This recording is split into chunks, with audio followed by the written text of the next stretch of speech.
Run, you moron! Run! We got Pokemon. And welcome back. Welcome back to another podcast episode. You see the shrine watching over the Protector of the Forest? Must be a grass-type Pokemon. Yeah, you're right, it is. But yeah, by the way, there was that little shrine in Ilex Forest. We forgot to mention that. That's where Pokemon number 251 actually appears with a certain event item.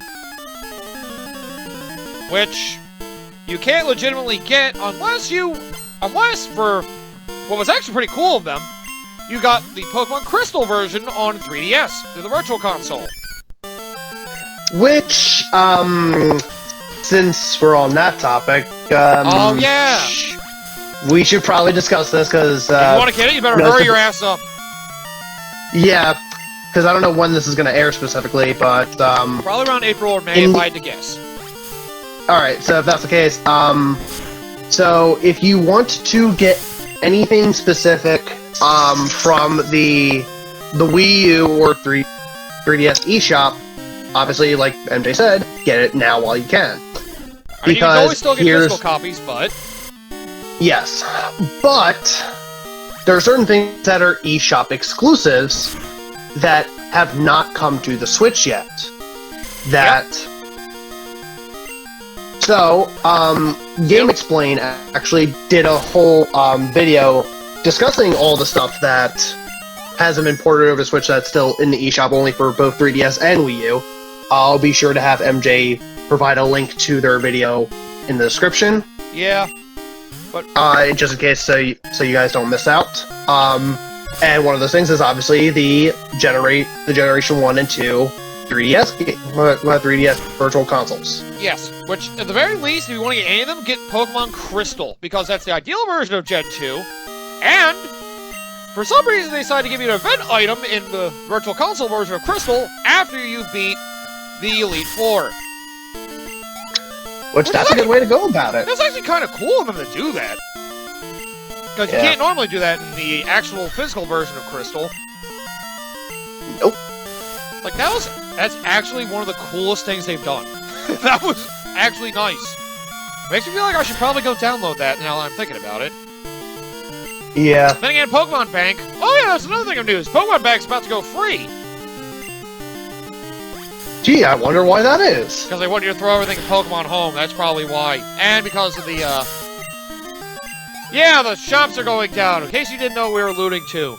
Wii U with 3DS eShops are, by end of March in 2023, gone. But you can only add funds to it from like a credit card or gift card or anything like that only up until the end of August. Otherwise, you have to add them either through the Switch or through Nintendo's website, I think. Yeah, which even so, like, not everybody has a Switch. So it's exactly. kind of fucked up. I know I already bought a WarioWare Gold, because that was what I was curious about. Because I heard that was like one of the best WarioWare titles. I was like, fuck it, I like WarioWare series, I may as well get Gold. It was like a combination of old and new, so, you know. At least I have it. But yeah, I'll say for Wii U, if there's super notable games you want to get, there's, well, for Wii U in particular, at least the two Zelda remakes, and Xenoblade Chronicles X, amongst the games that aren't on the Switch yet. And also the GBA and DS Virtual Consoles, along with the Wii Virtual Console, question mark? I was not going to count those, but you know what, in all fairness, it is still the biggest Virtual Console library, so now's your chance to hurry up and buy those, which you can still re-download them when the shop goes down, supposedly. You just can't buy them after the shop goes down. Yep. They just don't have the shop server itself, but you can still download the things once you've bought them, supposedly. Yeah. So as long as you buy them, I even saw a website that suggested for the 3DS ones, download the updates for all the games, even if you don't have them. Download their updates. So that way, in case you do get the game in the future, you have it fully updated. That is actually one of the things they recommended for Xenoblade Chronicles X, actually. Well, I think with the Wii U games, I think if you have the game, they automatically update them over time. Kind of like how it works with the Switch and most modern consoles. Just make sure they're up to date if you have it. Although, Xenoblade Chronicles X continues to be forgotten, and Xenoblade Chronicles 3 got announced as well. So, yeah. Oh, I forgot, there was a Nintendo Direct that happened recently. We didn't really talk much about it. Well, I think me and Koshi talked about it during Metroid Prime 3, but... I guess I didn't get a lot of your thoughts about the Direct. I thought it was better than the one they had at the end of last year. Okay, I guess the best way to sum it up. Ports everywhere. There are a lot of ports. There's a lot of more specifically, international ports.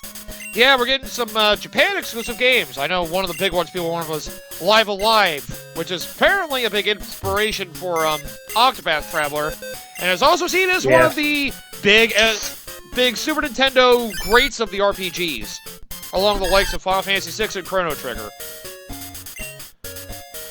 So, you know, that's one that people are super looking forward to. Chrono Cross, so everybody can finally shut the fuck up about it.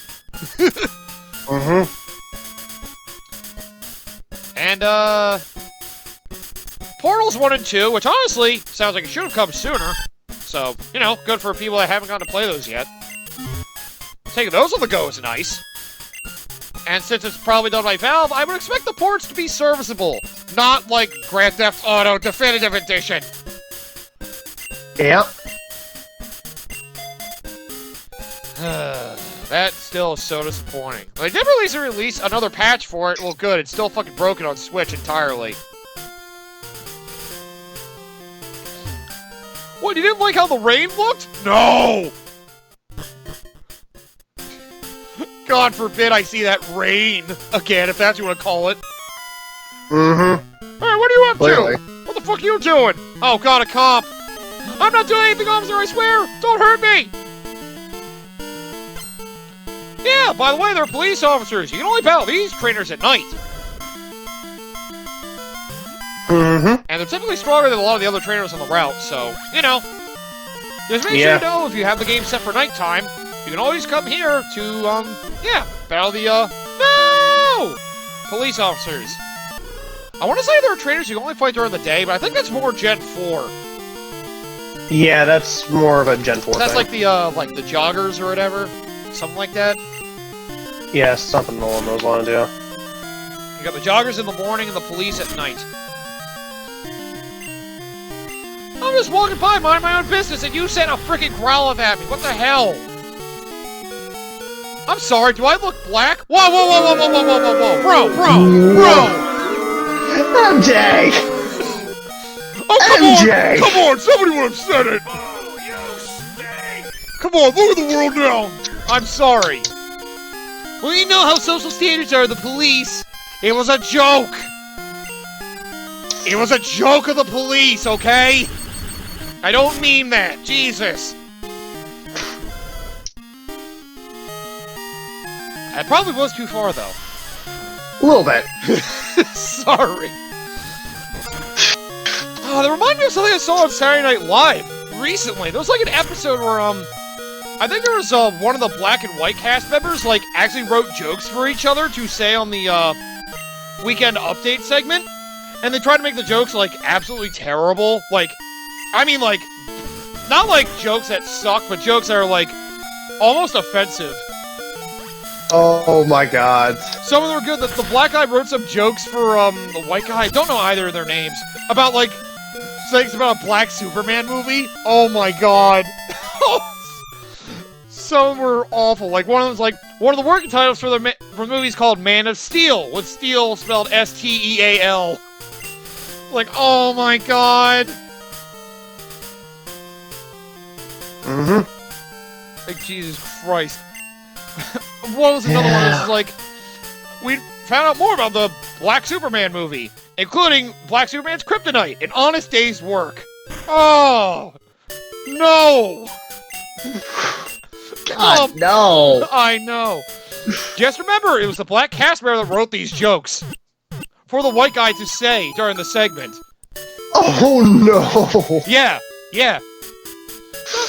If you come in through it with good intentions, even the things that sound horrible, you can have a good laugh about it. They're jokes. That's what they're meant to be. Please cancel culture, don't come after me. For the love of God, please leave me alone. I don't have anything worth taking. Probably. Yeah. Oh, God. Anyway, what were we talking about before that? I completely forget now. I am. Oh, yeah, right. Something about the Nintendo Direct. Right. Nintendo Direct of the Wii U and 3DS eShop shit. Right. Yeah. Let's say, at least the Wii U games, particularly the Wii U games, the big ones to know are the Zelda remakes and the Xenoblade Chronicles X. Yeah, I guess Nintendo Land if you want to do that too. Other than that, I can't think of anything like super notable that's exclusive to Switch still. You mean, not Wii U, on Switch yet? Yeah. It's not on Switch, yeah. I can't think of anything else super notable. Everything else. Well, like I said, Game Explain did a whole video of things that are exclusive to the eShops for 3DS and Wii U. Yeah, but 3DS, if you have one, make sure you go get whatever you don't have. Pokemon games are going to jump up in price, so keep that in mind. Or even for, like, the few games that are still on the Wii U, like, that you still want to dust that off for. I know haven't made the transfer. I know I started to dig through the Virtual Console. I recently got Mario Golf. But again, I don't have the Switch expansion pack stuff yet. Although, speaking of the Direct, the Booster Course pack. Yo, yes! Now that we see they've added a second thing of DLC to the expansion pack, getting the expansion pack is actually starting to sound worthwhile. They'll keep adding DLC to it. Yes! It's one of those things. I had a feeling. Go ahead. I had a feeling they were going to do that, but of course people jumped the gun and initially was like, "Oh, I'm not paying an extra $30 a year for this." It's like for something I'm not going to use. It's like I never dismissed it. I just said it wasn't worth the value at the moment. But the Mario Kart thing did increase its value. I'm still buying DLC and not getting the expansion pack, but if they keep adding more, it may change my mind. Yeah. Because the thing is, you can only access those if you're on the expansion pack. Once you're off, you can't access them anymore. Yeah, that is true. So, you know, it's kind of whether you want to own it, or if you're just going to use it a bit, then it's just like, oh, well, fuck it. Yeah. Besides, you still got the Nintendo 64 games, which the emulation of those is improving, to my understanding. Yeah, I mean, and even so, going back to the Mario Kart thing, which is something they didn't say in the Direct itself, but it's like you can still technically play on those tracks. Online, it's just by chance, yep.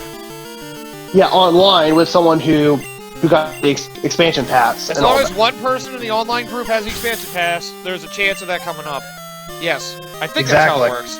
Unless they're just on the server all the time.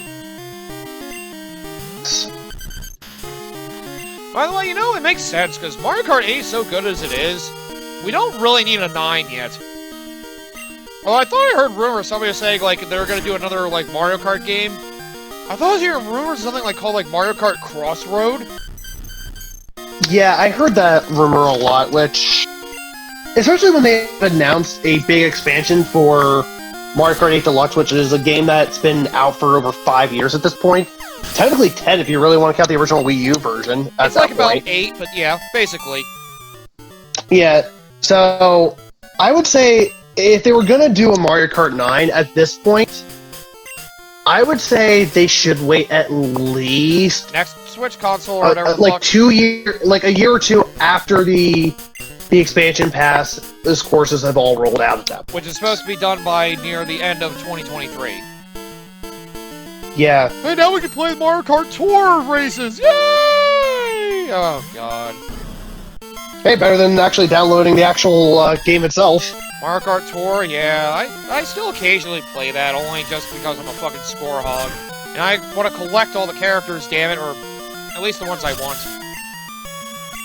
I have most of the Rosalinas, oddly enough. I have a lot of the Rosalinas. I just gave up after... I just gave up on it after, like a couple of months, because I was like... I think the major update that they had, where they allowed you to do landscape mode at that point, which should have been something from the frickin' beginning! Yeah. When they introduced the landscape update, I did try it, but it was like, at that point I was like so used to the portrait way that they forced you on it to it, it's like, it just felt super awkward. So I was like, at that point, I was like, okay, there's no point in me playing this anymore. Yeah, I don't really care about your rank. I just play to collect rubies and then try to buy a lot of the characters. I don't care about the vehicles or anything like that. I know I have, like, every Rosalina available so far. Yeah. I've been trying to like I said, I just gave up on it. Yeah, fair enough. I'm probably going to eventually, too. Once the booster course pass stuff starts coming out.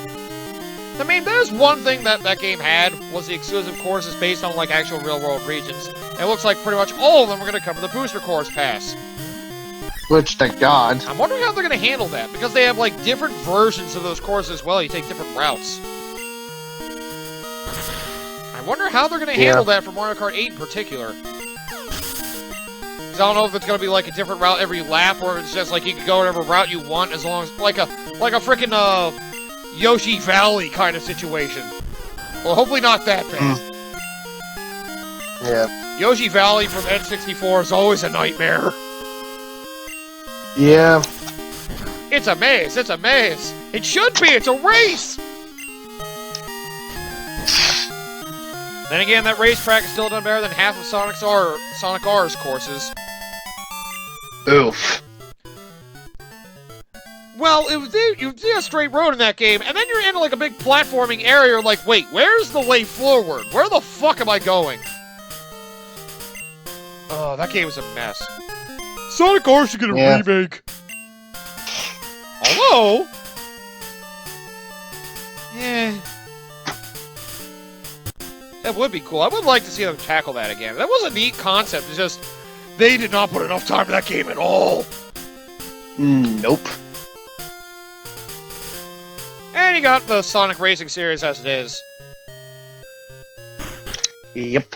Which I have yet to touch any of them. Although I know seems Sonic and All-Stars Transformed is like the best one. Yeah. And now we're starting to get a lot of Mario Kart clones coming around. We got Chocobo GP, which announced at, what was it, E3 last year or the last Nintendo Direct? I do not remember. Apparently that one looks okay, and now there's going to be a Disney Mario Kart clone or something like that. Yep. Like, Jesus. Then again, it's pretty easy to see that Mario Kart is still one of the biggest, like, selling franchises. Mario Kart is Nintendo's best-selling franchise right now. By which I mean, like, games on the current console. Mario Kart 8 was the biggest-selling console on the game on the Wii U, with, like, an attach rate of over 50%, which is nuts. And on Switch, it's still the best-selling game. I mean, to be fair, in the Switch's case, it was a launch title, so... Basically, yeah. And a lot of people that got the Switch didn't get the Wii U, so...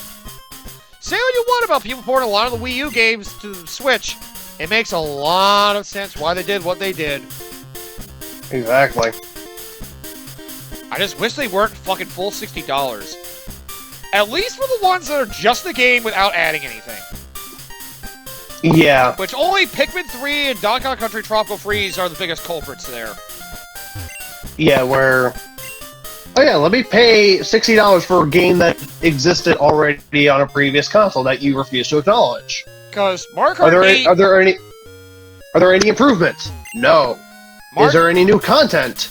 No. Because Mario Kart 8 included all the DLC and added an actual legitimate battle mode with new levels, so... Well, they also added characters, too, and vehicles. In a way, it felt worth it. And it was a launch title, so I was willing to forgive it just to give it more content. Yeah, but I'm saying for something more like you said with Tropical Freeze, it's like, oh yeah, we're just gonna add this one feature. A character who could basically be as good as everybody. A character who is basically the Super Kong you can play at. Yep, easy mode, yep. Which is nice, but, I guess it does get around some of the inconveniences of Tropical Freeze of needing a particular partner Kong to get around things, but I just don't know if it's worth double dipping for. Yeah, also, New Super Mario Bros. U Deluxe. Oh yeah, let's add a character. All the DLC. Let's include all the DLC that was from the previous version. Oh yeah, and on top of that, let's add a character. Yep. Who is also an easy mode. It's Toadette, who now is an exclusive transformation to basically be Peach. Okay. Without actually being Peach. And then unfortunately created a frickin' dark internet fad for a couple of months. Yeah. The less we say, the better. God. I want Bowsette! Shut up, you! To this day, they still have not... Like, because honestly, I felt like, at least for the first New Super Mario Bros. Like, console game, it's like, okay, yeah, like, I guess it kind of works out that way with, like, having the two Toads, okay, whatever. Yeah. Because it's probably limitations of the system or whatever. Uh-huh. The second time around, though, it's like, you couldn't have at least put Wario in, maybe Waluigi too, on top of that? Oh, that would have been cool. Yeah. Yeah. I mean, you could also say the same thing for Mario 3D World. Well, at least in that one, it's one Toad. Oh, God. It's like, at least for that, at least it's just one Toad instead of two generic Toads. And it is kind of based off of Mario Brothers USA, so... Mario Bros. 2 USA, yeah. That also kind of makes sense, but yeah, 2 Toads was kind of lazy. And now they made it 3 with Deluxe. 2 Toads and Toadette, Yeah. close enough. Ugh. Yeah. But yeah. There's not too much that I really need to say about the Wii U games other than Nintendo Land, Xenoblade Chronicles X, and both the Zelda ports. And then Virtual Console, that's about it. Yep. Still the cheapest way to get Metroid Prime Trilogy, which as of yet has not been announced for Switch like people kept predicting it would be. Mm-hmm. And, well, until that happens, Wii U is still the best place to get that if you care to play that game at all, for $20. Yep. Which, remember a list I went over in Legend of Zelda, Metroid Prime Trilogy, see is the best Wii game.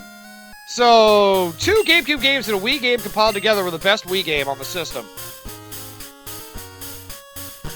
They were all very good games, but still. Leaving the second best game, the only original Wii game at the highest part of the list, was the original Xenoblade Chronicles. Yep. Well, you can get on Switch anyway. I really thought they were going to introduce GameCube Virtual Console. I hate that I was so wrong. Like, I remember when the Switch even launched, they were saying things like they were testing out the Switch hardware with, like, GameCube games. It was like, that makes it sound like they're going to throw them on here. Why haven't they? Mm-hmm. Expansion Pack Plus. Oh, fuck no! Don't do this! Mm-hmm. I swear to God, they do Expansion Pack Plus, I'm leaving. There's also still the rumor that Game Boy Color games could come to... Game Boy and Game Boy Color games could come to Switch Online, with Advance coming to Expansion Pack as well. But I don't know how far away we are from that. That was, like, rumored, like, middle of last year. Yeah. Like, around the time the Expansion Pack got announced, that was a rumor. But, you know, it would make a lot of sense. Just don't expect a lot of big, high-quality games, because there's anything I've learned from the frickin' online service for NES. Yikes. Half the games, I don't even know what the fuck they are. They're, like, really abstract. And Super Nintendo Online still doesn't have Mario RPG. It just recently got Earthbound and Earthbound Beginnings. I forgot that was another announcement. Mm-hmm. Where's My Mother 3? Oh yeah, that's the other thing. The Super Mario Bros. 3D Advance version. That's also something you want to get on the Wii U. Oh, yeah. The one Game Boy Advance game you absolutely want to get the Virtual Console version of on Wii U. I know I did it for my channel because you get all of the e-reader levels, included. Which is a very nice addition. Yep. Basically, I see those e-reader levels as basically like the developers working on their level design chops before they did New Super Mario Bros. On the DS. Using concepts they did from all the Mario Advance games. It is kind of neat.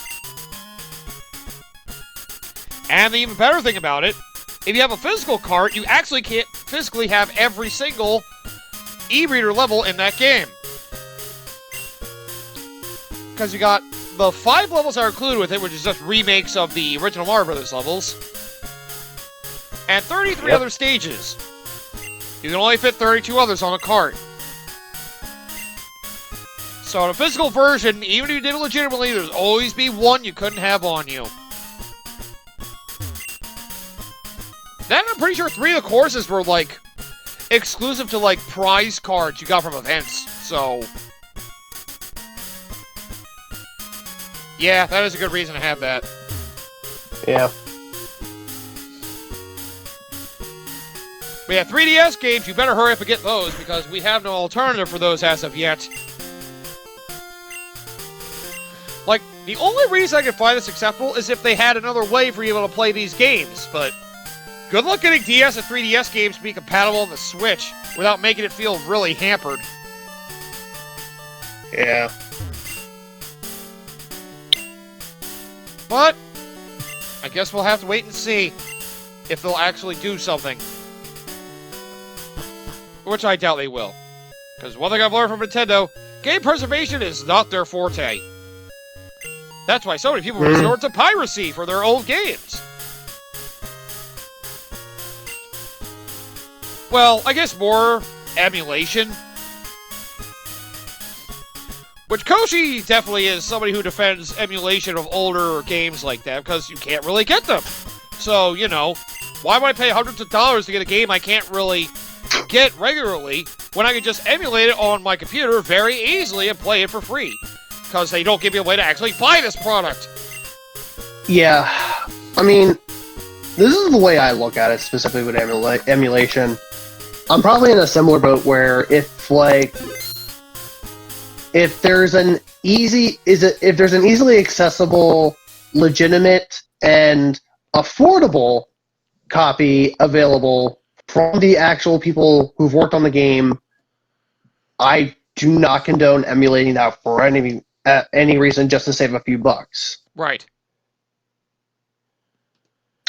However, if it's something that has never been re-released in any capacity, and the only legitimate copies you could ever find are for the original hardware, and they go for, you have to break your bag for it, while I still do not condone it as much, I do find it more reasonable for people to do it.